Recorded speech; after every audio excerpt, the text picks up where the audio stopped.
ನುಗ್ಗೆಕಾಯಿ ಚಪ್ಪರದವರೆಕಾಯಿ ಸಜ್ಜಿಗೆ ಸ್ವಲ್ಪ ಮಾಡುತ್ತೀಯ ಬೆಳ್ಳನ ನುಗ್ಗೆಕಾಯಿ ಬೆಳ್ಳನ ಬದನೆಕಾಯಿ ಅಕ್ಕಿಯ ರೊಟ್ಟಿ ತಿನ್ನುತ್ತೀಯ ಬೇಡ ಬೇಡ ಕೆಣಕಲ್ಲು ಬೇಡ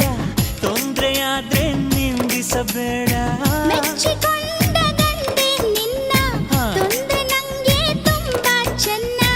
ನಿನ್ನ ಪ್ರೀತಿಯ ಮಾತೆ ಚೆನ್ನ ಮಲ್ನಾಡಡಿಕೆ ಮೈಸೂರು ವಿಳದೆಲೆ ಬೆರೆತರೆ ಕೆಂಪು ಓರಿ ನೀನು ಓರ ನಾನು ಕುಡಿದರೆ